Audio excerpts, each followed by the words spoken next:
मेहमानों के हवाले कर दीजिए। आज पूरे मुल्क में जिस किस्म का माहौल बना हुआ है, उसके खिलाफ आज तक इसलिए कोई एक्शन नहीं लिया गया, कोई एक रिएक्शन मुसलमानों की तरफ से इसलिए नहीं दिया गया कि हमारे रिएक्शन देने से फसाद होने का अंदेशा है। लेकिन हमारी खामोशी को, हमारे देश प्रेम को, हमारी बुज़दिली समझा गया। मजबूरन आज हमें ये फैसला लेना पड़ा है, क्योंकि जिस किस्म का माहौल विश्व हिंदू परिषद और बजरंग दल हिंदुस्तान में बना रहे हैं, ऐसा महसूस होता है कि वो किसी भी हालत में मुल्क में फसाद करना चाहते हैं। सरकार की पूरी सरपरस्ती उन्हें हासिल है और रोज किसी न किसी मस्जिद पर, मदरसे पर, मजार पर बुलडोजर की कार्रवाई की जा रही है। आपको याद होगा, जिस तरह 2014 से पहले रोजाना बम फटा करते थे और ये इल्जाम लगाया जाता था कि मुसलमानों ने बम मारा है, वो बम 2014 के बाद गायब हो गया और ये साबित हुआ कि वही लोग बम मार रहे थे जो आज सत्ता में मौजूद है और सत्ता चला रहे हैं।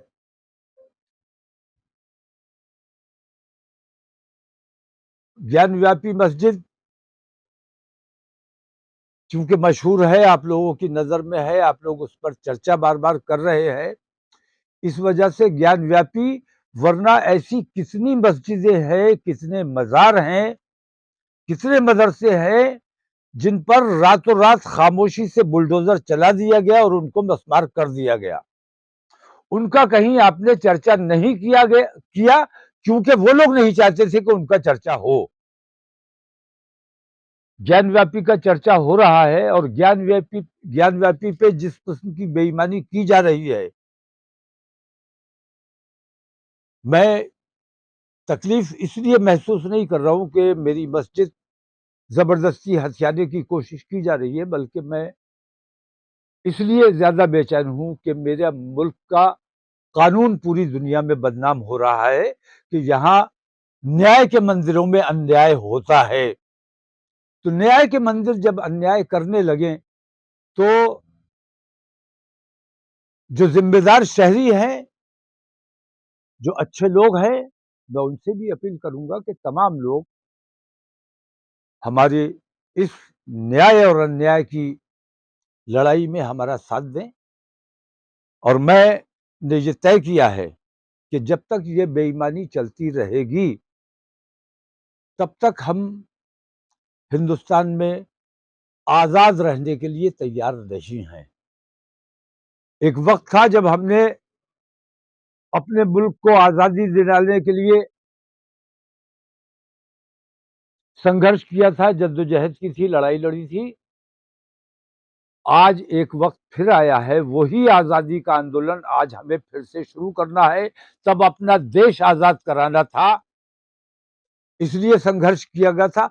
अब हमें अपने देश को नफरतों, तासुब और बेईमानियों से निजात दिलाने के लिए हमें अपने आप को गिरफ्तार कराना है। तो जुमे का रोज हमारे यहाँ तय हुआ है और इसकी शुरुआत मैं बरेली से कर रहा हूं और इंशाल्लाह पूरे हिंदुस्तान में, पूरे मुल्क में ये गिरफ्तारियां दी जाएंगी।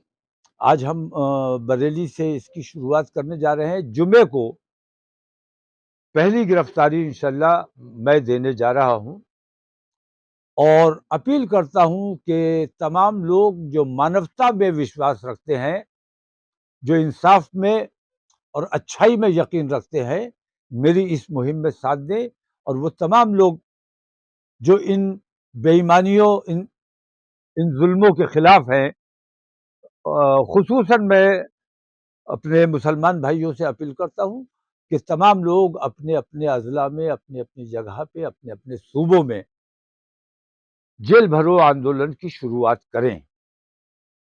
जुमे से हमारा ये आंदोलन शुरू होने जा रहा है। जुमे को 3 बजे से 4 बजे तक मैं इस्लामिया इंटर कॉलेज में रहूंगा फील्ड में, और 4 बजे मैं कलेक्ट्रेट पैदल जाऊंगा और वहां पे गिरफ्तारी दूंगा।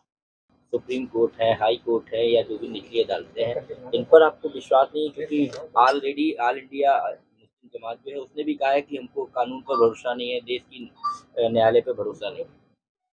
आपको भरोसा है? क्या आपको बेईमानी नजर नहीं आ रही है? बाबरी मस्जिद को हमने सब्र कर लिया, बाबरी मस्जिद का हम जिक्र भी नहीं करना चाहते, लेकिन ज्ञानव्यापी के बाद से बाबरी मस्जिद का जिक्र दोबारा शुरू होना हुआ है। हम ज्ञानव्यापी का जिक्र नहीं, हम बाबरी मस्जिद का जिक्र नहीं करना चाहते, सिर्फ इसलिए कि कानून हमारा और हमारे देश की अदालतें बदनाम होती हैं। बाबरी मस्जिद के सिलसिले में जो बेईमानी की, हमने सब्र कर लिया कि किसी सूरत से फसाद खत्म होना चाहिए। फसाद खत्म होने की नीयत से उन तमाम बेईमानियों को बर्दाश्त किया। उन्होंने हमारा बाबरी मस्जिद पे हक भी माना, हमारी मिल्कियत मानी, और उन दूसरे पक्ष के मूर्तियां रखने को अपराध माना, उन्होंने विध्वंस को अपराध माना, सब कुछ अपराध माना। अपराधियों के हवाले, आस्था की बुनियाद पर अपराधियों के हवाले हमारी जायदाद कर दी गई, ये अन्याय नहीं है। इस अन्याय को हमने इसलिए बर्दाश्त किया कि हम अपने मुल्क में फसाद नहीं चाहते थे। वही अन्याय, वही जुल्म, वही ज्यादती, वही बेईमानी अब ज्ञानव्यापी के साथ करने जा रहे हैं ये लोग। सरकार के दबाव में अदालत काम कर रही है। अदालत ये साबित करे कि अदालत में इंसाफ हो रहा है। अदालत को अपना वजूद दिखाना है। अदालतों को अपना वजूद दिखाना है कि वो ईमानदारी का फैसला करते हैं या बेईमानी का फैसला करते हैं। बेईमानी का फैसला अगर नहीं किया गया था तो इनामात कैसे ले लिए, कैसे राज्यसभा के मेंबर बन गए, कैसे गवर्नर बन गए? बेईमानी की थी, अपना ईमान बेचा था उस जजेस ने, इसी वजह से उनको ये इनामात मिले। अभी जस्टिस नजीर को गवर्नर बनाया जा रहा है। अगर जस्टिस नजीर का जमीर कहीं जिंदा है तो जस्टिस नजीर को गवर्नर का जो ऑफर आया है उसको ठुकरा देना चाहिए और इनकार कर देना चाहिए कि हम किसी भी कीमत पर रिश्वत नहीं लेंगे। तो रिश्वत लेकर, दबाव में आकर, खौफ में आकर आप अदालतों को बदनाम करने का काम कर रहे हैं। इससे बड़ा अपराध, इससे बड़ा अन्याय कुछ नहीं हो सकता। इन तमाम अन्यायों के खिलाफ मस्जिदों पर बुलडोजर चलाया जा रहा है, जुल्म सितम की हद की हुई है, मुसलमानों को लिंचिंग की जा रही है, मुसलमानों को बेइज्जत किया जा रहा है, तमाम लोगों के साथ ज्यादतियां हो रही है, देश को बर्बाद करने का काम किया जा रहा है, देश को खोखला बनाने का काम किया जा रहा है। इन तमाम तकलीफों, परेशानियों के खिलाफ हमने ये तय किया है कि हमारी मौजूदगी में ये सब हो रहा है तो या तो हमें मर जाना चाहिए या हमें गिरफ्तार हो जाना चाहिए। मर जाने की हमें इजाजत नहीं है, आत्महत्या करने का हमारे यहाँ कोई प्रावधान नहीं है। इसलिए हमने ये तय किया है कि हम सामूहिक गिरफ्तारी देंगे और तब तक ये गिरफ्तारी हमारी चलती रहेगी जब तक ये अन्याय देश से खत्म नहीं होगा। कोर्ट का कहना है कि वहाँ पे मंदिर के साक्ष्य मिले हैं और उसी पे पे उन्होंने अनुमति दी है कि पूजा कर सकते हैं। एएसआई की रिपोर्ट है सारी। अगर कहीं ईमानदारी है, अगर कहीं मानवता है, अगर कहीं करुणा है, तो सारे सबूत मिले बाबरी मस्जिद में के हिंदू समाज का कोई अधिकार नहीं है, आस्था की बुनियाद पर उन्हें दे दिया गया। यहां सबूत मिल रहे हैं। अगर तुम्हारे अंदर जरा सा भी इंसानियत है तो सबूत के बावजूद आप मुसलमानों को मत छेड़िए, मुसलमानों के हवाले कर दीजिए। दूसरी बात कि सबूत वहां इसलिए मिले हैं कि जो हिंदू मुसलमान हुए उन्होंने अपने इबादत खाने को मस्जिद में तब्दील कर लिया। पहले हिंदू थे, पूजा करते थे, तो वो तमाम निशानात मौजूद हैं। वो हिंदू जब मुसलमान हो गया, उसने अपनी मंदिर को या इबादत खाने को उसने मस्जिद में तब्दील कर लिया। अगर मैंने मंदिर तोड़ के मस्जिद बनाया होता तो मैं वो सारे निशानात मिटा देता। ये मिटाना मुश्किल नहीं था, लेकिन मैंने वो निशानात नहीं मिटाए क्योंकि मैंने स्वेच्छा से, हिंदू समाज ने स्वेच्छा से अपने मंदिर को मस्जिद में तब्दील किया। आधा मंदिर रहने दिया, आधा मस्जिद बना दिया। दिक्कत क्या है? हिंदुस्तान में मेलजोल का माहौल हमेशा रहा है और वो माहौल हम बनाए रखना चाहते हैं। किसी भी हालत में हमारा एकता और भाईचारे का माहौल खत्म नहीं होना चाहिए। अगर कोई जांच हो इन तीनों मुद्दों पे या और भी जो मसाइल हैं मुसलमानों के, तो वो उसके लिए जांच कमेटी कहाँ से आएगी और जिसपे आप भरोसा करेंगे? क्योंकि अगर मान लीजिए और भी कोई कमेटी बनाएगी, उसने भी अगर वही फैसला दिया जो अभी चल रहा है, तो फिर नया शिकूफा होगा कि ये भरोसा नहीं। नहीं, देखिए, सरकारी तंत्र पर किसी भी किस्म का भरोसा करना अपने आप को धोखा देने के मुतरादिफ है, क्योंकि सरकार के सर्वोच्च पदों पर जो बैठे हुए हैं वो बेईमान है और खुली बेईमानी कर रहे हैं, और जो बेईमानी करता है उसे इनाम दिया जाता है। इसी वजह, उसी इनाम के लालच में नीचे के तमाम लोग, पूरा तंत्र बेईमानी करने पर आमादा है। मैं ये पूछता हूं, हेमंत सोरेन जो एक प्रदेश का मुख्यमंत्री है, उसे घर से भाग जाना पड़े, मुंह छुपाना पड़े, इससे बड़े जुल्म और ज्यादती क्या हो सकती है? अभी हेमंत सोरेन जेल गए हैं, अभी कल अरविंद केजरीवाल जेल चले जाएंगे। तो जो आपकी मानसिकता से जो मुत्तफिक नहीं है वो ना इंसान है, ना हिंदुस्तानी है, न वो मानव है। आपके नजर में वो राक्षस है और उसका ठिकाना जेल है। मेरे सवाल का उत्तर ये नहीं है। मेरे सवाल का उत्तर मैं ये जानना चाहता हूँ कि आप किस जांच कमेटी पे भरोसा? मैं किसी जांच कमेटी पे भरोसा नहीं करता हूं, क्योंकि बेईमानियां साबित हो चुकी है। बेईमानियां साबित हो चुकी है। जस्टिस नजीर जैसे लोगों ने बेईमानी की है। जब सरकार बेईमान है और सरकार इनाम बेईमानों को दे रही है, तो फिर मैं किस तंत्र पे, किस जांच कमेटी पे भरोसा करूंगा? जो मुसलमानों के खिलाफ, इंसानियत के खिलाफ, इंसाफ के खिलाफ जो काम करेगा। मैं पूछता हूं कि जजेस ने बेईमानी की और उनको आपने इनाम दिया, गवर्नर जी दे दी, राज्यसभा दे दी, इसका क्या मतलब है? इसका मतलब यह है कि आप जजेस पे दबाव बना रहे हैं, सरकार के दबाव में फैसले लिए जा रहे हैं, लालच में फैसले लिए जा रहे हैं। फिर हम किस, सर्वोच्च न्यायालय अगर ये काम कर सकता है, मुझे बड़ी तकलीफ है। पूरी दुनिया में मेरे मुल्क का कानून बदनाम हो रहा है, मेरे मुल्क का इंसाफ बदनाम हो रहा है। इससे बड़ा अपराध कोई क्या कर सकता है? और उस अपराध के खिलाफ आप लोगों ने आवाज नहीं उठाई है। आप लोग भी कहीं ना कहीं इस अपराध में शामिल हैं। आपकी भी जिम्मेदारी है आपको आवाज उठाना। जो गलत है, गलत को गलत बताना हर हिंदुस्तानी की जिम्मेदारी है, हर अच्छे हिंदुस्तानी की जिम्मेदारी है। सारे सबूत मिले बाबरी मस्जिद में के हिंदू समाज का कोई अधिकार नहीं है, आस्था की बुनियाद पर उन्हें दे दिया गया। यहां सबूत मिल रहे हैं। अगर तुम्हारे अंदर जरा सा भी इंसानियत है तो सबूत के बावजूद आप मुसलमानों को मत छेड़िए, मुसलमानों के हवाले कर दीजिए। दूसरी बात कि सबूत वहां इसलिए मिले हैं कि जो हिंदू मुसलमान हुए, उन्होंने अपने इबादत खाने को मस्जिद में तब्दील कर लिया। पहले हिंदू थे, पूजा करते थे, तो वो तमाम निशानात मौजूद हैं। वो हिंदू जब मुसलमान हो गया, उसने अपनी मंदिर को या इबादत खाने को उसने मस्जिद में तब्दील कर लिया।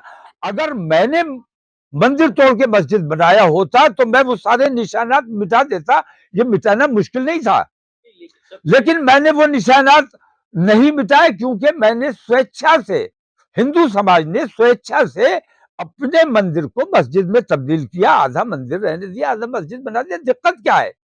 हिंदुस्तान में मेलजोल का माहौल हमेशा रहा है और वो माहौल हम बनाए रखना चाहते हैं। किसी भी हालत में हमारा एकता और भाईचारे का माहौल खत्म नहीं होना चाहिए। मथुरा में भी एएसआई की जो रिपोर्ट आई है उसमें भी कहा है कि यहाँ पे कृष्ण मंदिर था, उसको तोड़ के मस्जिद बनाई गई। झूठ बोलते हैं, बेईमानी करते हैं। मथुरा का ये साबित है, उसके कागजात मौजूद हैं कि मथुरा मंदिर ट्रस्ट को ईदगाह कमेटी ने जगह दी है। और आज उस पर उल्टा ये जुल्म हो रहा है कि उनसे उनका हक छीनने की कोशिश की जा रही है। ये तमाम चीजें असल में, मैं बार बार ये बात कहता हूं कि ये तमाम चीजें असल में इसलिए हो रही है कि देश में राजनीति की जा रही है, चुनावी फायदा हासिल करने के लिए 80-20 का खेल बनाया जा रहा है। और 2024 वो राम मंदिर पर जीतना चाहते हैं, 2027 यूपी का चुनाव वो ज्ञानव्यापी पर जीतना चाहते हैं, फिर 2029 का चुनाव वो मथुरा ईदगाह पर जीतना चाहते हैं। तो ये ऐसे उन्होंने 3000 की लिस्ट बनाई हुई है, इसीलिए कहते हैं कि हम 50 साल 100 साल हुकूमत करेंगे। ऐसी बेईमान हुकूमत किसी भी कीमत पर किसी भी अच्छे हिंदुस्तानी को, हिंदू या मुसलमान, किसी भी अच्छे हिंदुस्तानी को ऐसी बेईमानी अगर बर्दाश्त है, इसका मतलब यह है कि हमारे अंदर की अच्छाई कहीं मर चुकी है, हमारे अंदर से मानवता की हत्या हो रही है। मानवता के हत्यारे श्री लालकृष्ण आडवाणी जी को भारत रत्न दिया जा रहा है। ये इस बात का सबूत है कि जो जितने कत्ल करेगा, जो जितनी बेईमानी करेगा, जो जितनी लूट करेगा, जो जितना देश को नुकसान पहुंचाएगा, जो देशवासियों को जितना नुकसान पहुंचाएगा, उसे उतना बड़ा सम्मान दिया जाएगा। सीए लागू हो रहा है, सीए लागू हो रहा है, जल्दी सरकार कह रही है सब कुछ लागू कर दीजिए। अब आपकी कोई बात नहीं सुनी जाएगी, कोई बात नहीं मानी जाएगी। सीए लागू करने के बाद आप जो काम करने वाले हैं, हम उसको पहले करने के लिए तैयार हैं। आप हमारी आजादी पर हमला करना चाहते हैं, हम खुद गिरफ्तार होने के लिए तैयार हैं। जुमे को मैं जा रहा हूं, मेरे साथी जा रहे हैं। जो आना चाहेगा वो आएगा, जो नहीं आना चाहेगा वो नहीं आएगा। जिसे इन तमाम चीजों से तकलीफ है, मैं हिंदू और मुसलमान की बात नहीं कर रहा हूं, जिसे इन तमाम चीजों की तकलीफ है, जो इन तमाम चीजों को बुरा समझता है, मैं ये समझता हूं कि मैं गिरफ्तारी दूंगा तो वो भी गिरफ्तारी जरूर देगा, अगर मानवता कहीं उसके दिल में बची है। आपके पड़ोसी बहुत शुक्रिया, बहुत हो गया। नहीं, लागू हो रहा है, कुछ भी लागू कर, यूसीसी हिंदुस्तान में लागू है।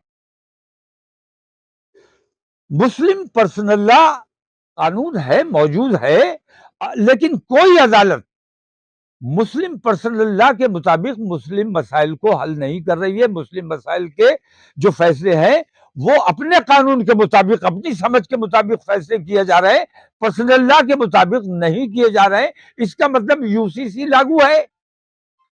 आपको लाने की जरूरत क्या है? बिना लाए ही, बिना बिल लाए ही जब आप वो काम कर रहे हैं तो बिल लाने की क्या जरूरत है? और हमें कोई फर्क नहीं पड़ेगा, क्योंकि बिल नहीं आया है तो भी हमें उन तकलीफों से गुजरना पड़ रहा है, बिल आने के बाद भी उन्हीं तकलीफों से गुजरना है। जिला प्रशासन तो कहता है आप शांतिपूर्ण तरीके से जाके आप यहाँ पे उन्हें ज्ञापन दे सकते हैं। इसके लिए मैं ज्ञापन देने के लिए मैं तैयार। ज्ञापन मैं किसे दूंगा? ज्ञापन राष्ट्रपति को दिया जाता है, ये प्रधानमंत्री को दिया जाता है, किसे दिया जाता है? मैं किसे ज्ञापन दूं? मैं ज्ञापन नहीं दूंगा, मैं गिरफ्तारी दूंगा। और ये गिरफ्तारी तब तक जारी रहेगी जब तक ये अन्याय खत्म नहीं होगा। आपका मानना है कि देश में मुसलमान सुरक्षित नहीं है? देश में इंसाफ सुरक्षित नहीं है, देश में मानवता सुरक्षित नहीं है, मानवता की हत्या की जा रही है, न्याय की हत्या की जा रही है, और धर्म के आधार पर, आस्था के आधार पर फैसले हो रहे हैं। और आस्था के मुताबिक, अब ये बताइए कि मदरसों में रामायण पढ़ाई जाएगी, ये कौन सा न्याय है?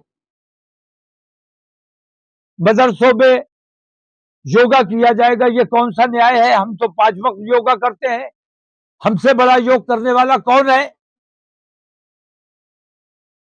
तो आप अपना धर्म जबरदस्ती हमारे ऊपर अगर थोपना चाहते हैं, ये किसी भी कीमत पर बर्दाश्त नहीं किया जाएगा।